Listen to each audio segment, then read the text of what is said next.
Pese a que en el 2024 el promedio del puntaje de las pruebas a ver se incrementó en 2 puntos frente al 2023, según el Ministerio de Educación y el ICFES, por el mejoramiento significativo de los indicadores de las regiones y también gracias a las acciones que se han venido implementando desde el ICFES y las políticas de los gobiernos.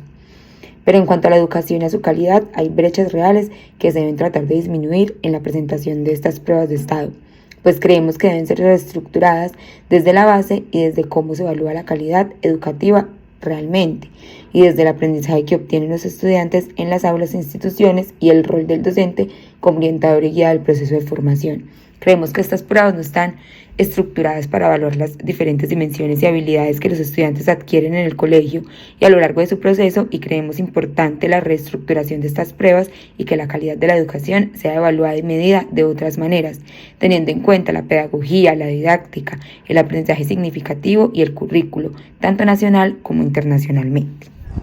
Pasaremos con Cristina ahora al debate que queremos abrir sobre educación, pedagogía, didáctica, currículo y todo esto relacionado con las pruebas de estado de nuestro país. Francis Ramírez. Muy buenos días, María Cristina Hernández. Y hoy queremos hablar sobre un tema que nos parece muy importante en la educación de nuestro país y son las pruebas de estado. Entonces vamos a tocar diferentes temas, Cristina, y vamos a hacer un debate entre las dos para llegar a una conclusión sobre la importancia de estas pruebas y la importancia también de llegar a una reestructuración quizás de las pruebas de estado en nuestro país, teniendo en cuenta la pedagogía, teniendo en cuenta la didáctica, teniendo en cuenta el currículo, el aprendizaje significativo. Bueno, compañerita, eso es un tema supremamente que me encanta ese debate porque considero que nos falta ajustar bastantes cosas, ¿cierto? Empecemos por un currículo, los lineamientos curriculares, los estándares incluso establecidos por el Ministerio de Educación, porque estamos hablando de preparar a unos muchachos. Primero se hace tardío, considero que es tarde el proceso de preparación porque solo lo hacen con los estudiantes de 11. Realmente debería ser un proceso a lo largo de toda la formación en bachillerato, ¿cierto? Desde sexto, para que eso permita que se preparen y no sean ajenos al proceso.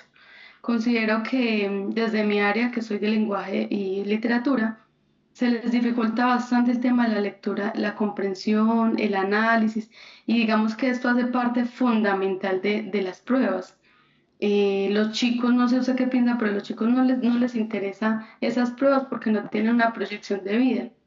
De hecho, muchos de ellos me dicen, pues yo los presento porque me mandan, pero realmente eso no me va a afectar para el futuro porque unos porque no van a estudiar más y otros porque ellos dicen que van a ingresar a universidades privadas y que en las universidades privadas solo piden que hayan hecho las pruebas, que las hayan presentado, más no un puntaje. Entonces realmente no hay un nivel de autoexigencia, ¿cierto? No sé usted qué piensa, porque Exactamente, compañera. Pues digamos que el proceso lo hacen los colegios con unas pruebas que ellos tienen desde grados inferiores, desde primaria.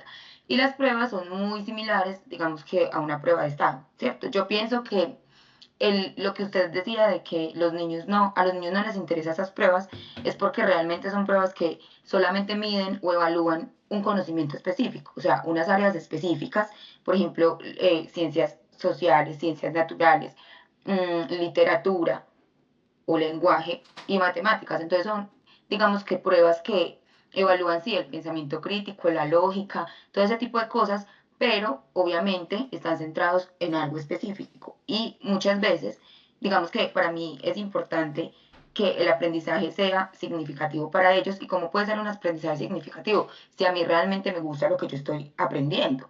Porque si a mí no me gusta, yo no le voy a poner cuidado. Realmente no voy a estar atenta al conocimiento que me están impartiendo, y entonces simplemente yo estoy, pero no estoy realmente. Yo estoy en el aula y en la clase, pero si a mí no me interesa lo que me están diciendo, pues yo simplemente no estoy en mente, digámoslo así, en conciencia. Estoy en cuerpo, pero no en conciencia. Entonces, siento yo que más que hacer el proceso desde edades tempranas o desde digamos que todo el ciclo de bachillerato o todo el ciclo de primaria, es que las pruebas sean realmente interesantes para los estudiantes. Porque me leía yo uno de los documentos de la bibliografía y decían que porque la calidad educativa la tenían que evaluar por medio de unas pruebas que son pruebas que realmente no abarcan todas las dimensiones o todas las asignaturas que nosotros realmente impartimos en un colegio. O sea, nosotros no solamente damos matemáticas, naturales, sociales y español, no damos, digamos que esas son las bases. Y yo no digo que no sean importantes, porque para la vida vamos a necesitar la crítica, la lectura, vamos a necesitar el análisis, vamos a necesitar la comprensión, la argumentación. O sea, eso lo vamos a necesitar claramente para la universidad y para la vida en general. Pero si yo no soy bueno en una cosa, por ejemplo en matemáticas, si me da tan duro, y nosotros sabemos que nuestros estudiantes tienen habilidades todos diferentes. Unos son muy buenos en el deporte, que es por ejemplo mi área, y yo veo que son chicos que son buenísimos con su motricidad, que tienen muy buena coordinación, que tienen muy buen estado físico, que les encanta ese tema y que les apasiona, porque yo no puedo decir, listo, él es bueno en ese tema, en esa asignatura, y digamos que no es tan bueno en lo otro. Y eso no quiere decir que no sea una persona que tenga sus procesos cognitivos bien desarrollados. Ajá. Entonces pienso que más que tengan esas pruebas, porque realmente en el colegio, por ejemplo en el colegio en el que yo trabajo, las hacen desde segundo. Y es para que los preparen. Ellos siempre tienen como ese objetivo de prepararlos a ellos sistemáticamente. O sea, darles tips de cómo son las preguntas, de cómo debería ser la respuesta para responder la prueba, pero no para que ellos aprendan realmente algo. O sea, sí, ellos les dan un valor en cada asignatura, pero es un valor que realmente, y hacen una retroalimentación. Pero lo que muchos Mm. profes dicen, realmente no es algo que uno diga, sí, es algo significativo para ellos. Falta un poco en eso, desde la base y desde el sistema, reestructurar un poco cómo yo evalúo realmente la calidad en la educación. Sí, además usted está diciendo algo que es muy importante y es que hay una ruptura. Yo siento que hay una ruptura entre lo que el ministerio establece, las estrategias y demás, y lo que es la vida real, ¿cierto? Porque a ellos no se les cuenta, no se les genera un fortalecimiento del proyecto de vida. Es decir, ellos no saben para qué hacen las pruebas. O sea, como por hacerlo, por requisitos. Si ellos tuvieran claro que mi proyecto de vida es graduarme, ir a la universidad, estudiar derecho, por ejemplo, o bueno, no sé, cualquier cosa, ellos tendrían claro que hay que fortalecerse para poder darle una continuidad, pero como no hay unos objetivos a futuro, ellos no identifican para qué sirve todo eso que le están dando en el salón, ¿cierto? En el aula de clases. Entonces tienden a distraerse. Sumemos a esto que yo creo que nos falta actualizarnos mucho e incorporar e incluir en nuestros procesos de formación toda la parte tecnológica, porque Mm. los muchachos hoy en día les llama más la atención el video que le mandó, el link, es más, ellos le enseñan a uno cosas que uno ni siquiera sabía que existían, pero les llama más la atención y permite que esa estrategia se apropie de los conceptos. Si eso lo hiciéramos más tecnológico, más llamativo, más desde la charla y desde la interacción, sería de mayor impacto. Exactamente, compañera. Creo que es importante que nosotros desde nuestro quehacer docente tengamos esa capacidad, esa formación en las TICs, que es algo que en este momento está en vanguardia, ¿cierto? Es muy Mm. difícil un profe que no tenga esa habilidad tecnológica para impartir, digamos que conocimientos desde, digamos que la didáctica es algo importante, ¿cierto? Son las herramientas que uno puede utilizar o la forma en como uno puede enseñarle a ellos. Entonces, si yo no tengo esa capacidad o esa habilidad tecnológica para poder hacer diferentes cosas que a ellos realmente les llame la atención, como hablábamos ahorita, para que ellos tengan un aprendizaje significativo, nosotros debemos hacer que nuestras clases, que nuestras planeaciones y que lo que nosotros vamos a enseñarles a ellos sea realmente interesante o hacerlo de una forma interesante. Y para eso está la didáctica, para que nosotros tengamos esas estrategias y miremos la forma en cómo podemos impartir nuestro conocimiento y podemos enseñarlo. Digamos que desde mi área, que es educación física, es un poco más fácil, ¿cierto? Porque es una asignatura en la que usted tiene que estar en constante movimiento, en Y la que usted tiene práctica. que hacer eso, en la que es más práctica, en la que es más experiencial, en la que usted tiene que hacer y aprender haciendo, ¿cierto? En cambio, en una, como por ejemplo español, es un poquito más difícil para los profes porque Sí, obviamente tiene que buscar estrategias que sean interesantes para ellos, muy interesantes. Entonces, y por ejemplo lo que usted decía, la tecnología para ellos es fundamental, a ellos les encanta. Y todo lo que uno les muestra, juegos, videos, todo lo que sea interactivo, a ellos les va a llamar mucho más la atención. sí, de hecho, usted decía algo y es que mientras la suya es muy práctica, la mía es muy teórica, porque yo soy de lenguaje, ¿cierto? Entonces, leer es igual a ser aburrido, ¿cierto? Es más o menos el concepto que la mayoría de los chicos tienen. Entonces, por ejemplo, en el aula que hicimos, en mi caso, establecimos como una estrategia, un libro que a ellos les gusta mucho, pese a que son muy grandes de edad, Alicia en el País de las Maravillas. Y la tratamos de hacer interactiva, pero la idea era que cada uno tuviese un fragmento y empezar a construir una historia a partir de las posturas de Alicia, ¿cierto? Y luego construyéramos, digamos que un país de las maravillas ajustado a nuestra realidad y a nuestras dinámicas. Difícil, difícil porque, por ejemplo, a mí me tocó formarme, volver a leerlo, buscar otras estrategias, porque ellos incluso hablan de otras herramientas tecnológicas que honestamente yo nunca las había escuchado, ¿cierto?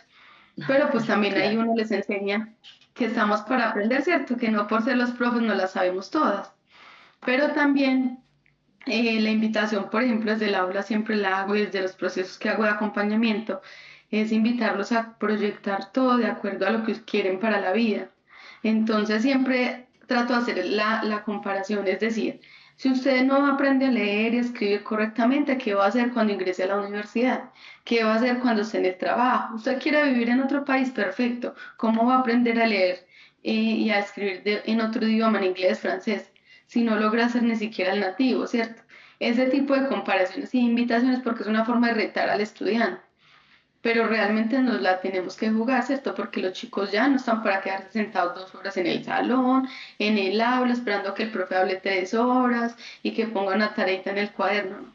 Realmente yo creo que nos hace falta un poquito actualizarnos en las aulas sin perder pues este tema de la humanidad, sin ir un poquito a evitar ese contacto, pero es fundamental y máxime en la cantidad de temas, ¿cierto?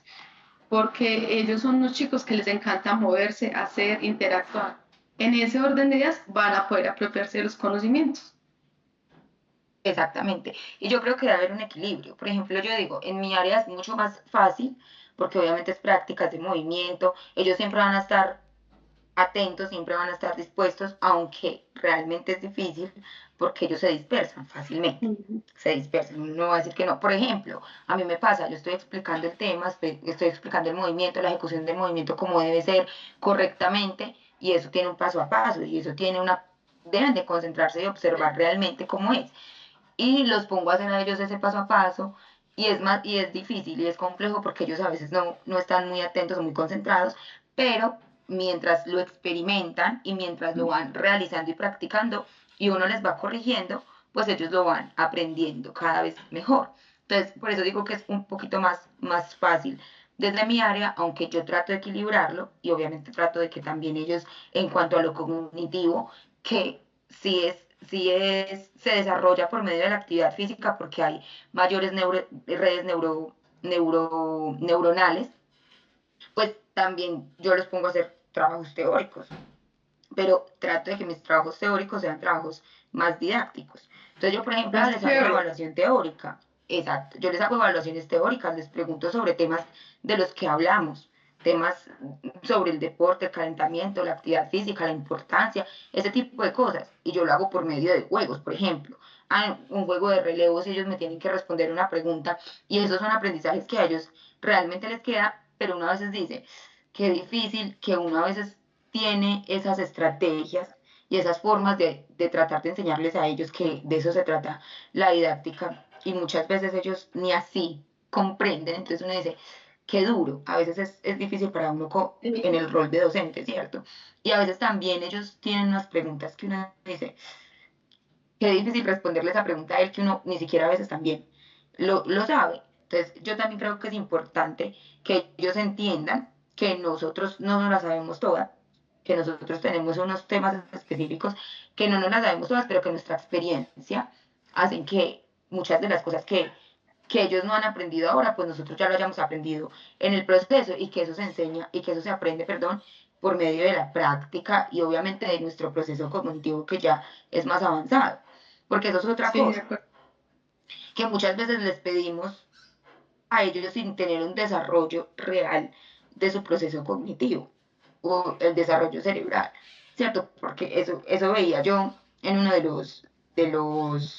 de la literatura, pues de los temas que nos dieron, y es que pedimos pensamiento crítico sin tener una base y sin saber que realmente el desarrollo del cerebro de ese niño no le va a dar para un pensamiento crítico a un niño de cuarto. Ellos apenas están en Ujú. el proceso. Ni siquiera un niño de sexto, que apenas están en su proceso de formación y de maduración y que muchas veces no van a tener ese pensamiento crítico porque o no tuvieron ese proceso desde la base, desde primaria, o porque realmente no nos da la capacidad. Entonces, y esa fue una de las respuestas de una de las compañeras en el foro, que yo hablaba del tema de pensamiento crítico, que me parecía importante aprender sobre didáctica, sobre pedagogía y todo lo que tiene que ver el curso para poder desarrollar en ellos ese tipo de pensamiento. Y entonces ella me respondía que claro, que es importante, pero que también había que tener en cuenta es el desarrollo cerebral del niño en ese momento, su desarrollo integral. Y Entonces, un curso de creo que tiene vida. toda la razón. Sí, es verdad, el curso de vida. Lo que pasa es que si lográramos reestructurar los objetivos, creo yo, a nivel general, tener un currículo adaptado realmente a las necesidades y el contexto y a lo que en este momento se ofrece, yo creería que podemos establecer e ir más allá, ¿cierto? Pues para eso tenemos, estudiamos, para eso tenemos unos procesos de formación y acompañamiento diferenciados y demás. Pero en ocasiones ese tema del currículo sí nos amarra un poquito realmente, porque nos tenemos que ceñir a unos resultados específicos, ¿cierto? También el tema de los logros, de los indicadores que son tan importantes, ¿cierto? En ocasiones yo siento a veces que nos tenemos que ceñir más por los indicadores que porque haya un resultado real. Entonces, no sé si valga más contar la cantidad que realmente lo que se hizo y lo que se adquirió o se alcanzó. Pero bueno, esas son cosas que son largas, fondo y ancho, ¿cierto? Que se tiene que establecer en la cotidianidad y frente a unos cambios significativos en los procesos de formación y acompañamiento desde las aulas de clase. Pero sí creo que todo esto apunta a que pueda generar un resultado significativo en los procesos o las pruebas de estado, ¿cierto? Porque en esa orden de ideas, todos los adolescentes o jóvenes que vayan a presentar las pruebas van a tener claro mucha información y van a tener desarrollado otro tipo de estrategias y habilidades a nivel intelectual.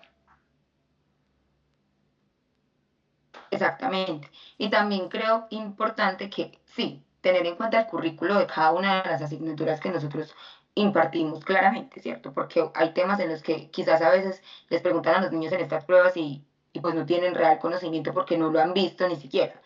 Tener en cuenta eso y tener en cuenta también que es importante desarrollar en ellos esas habilidades de pensamiento que hacen que usted, así no sepa el tema, pues con un texto, porque muchas veces dan un texto y usted a partir de Ujú. ese texto tiene que responder unas preguntas, que ellos tengan la capacidad de analizarlo, de argumentarlo y puedan dar una respuesta a eso. Y otra cosa es que el tipo de preguntas también tampoco ayudan, porque es muy de memorizar, no es ni siquiera de Ujú. argumentar, sino que simplemente usted o muchas veces ellos al pinochazo, no, a la ABCD lo que me dé. Entonces no tienen esa, digamos que la manera de argumentar realmente lo que ellos piensan o decirlo con sus propias palabras, por ejemplo, sino que todo Ujú. es memorizado. Y digamos que eso viene desde la tradición de la forma en la que educamos o nos han educado. Por ejemplo, yo recuerdo en la época en la que yo estudiaba, todo era memorizado. Entonces ahí yo qué habilidad de pensamiento iba a desarrollar a veces. O sea, yo a veces me Crítica o pregunto, crítica no tenía. eh, no teníamos, o sea, una exposición memorizada. los exámenes memorizados. Entonces yo vengo ahorita a este tiempo y yo digo, ¿yo qué aprendí en el colegio? O sea, mis aprendizajes no fueron significativos porque yo no los recuerdo. Muchas de las cosas que yo he aprendido en la universidad fueron muy significativos. A mí me parece que aprendí mucho en la U, pero en el colegio yo siento que realmente no fue ese aprendizaje tan, sí, como tan significativo, diciéndolo de alguna manera. ¿Por qué? Porque siento que todo fue muy a lo tradicional y de hecho eso lo vemos ahorita. Muchos profes trabajan de esa manera. Entonces los Sí, niños que hacen memorizar y memorizar conceptos y ya, y memorizarlos en algún momento se les olvidará porque no les llama la atención. sí, de acuerdo. Muy importante ese tema que estamos tocando, igual como en conclusiones frente a lo que estamos analizando y coincidimos las dos en el tema es que hay que reestructurar el currículo en algunas situaciones o momentos o áreas, ¿cierto? Definitivamente la didáctica es fundamental, pero también va de la mano de lo que el docente permita o no, ¿cierto? Por lo que usted dice, hay docentes muy Claro. tradicionalistas y se paran ahí, no hay quien los mueva, ¿cierto?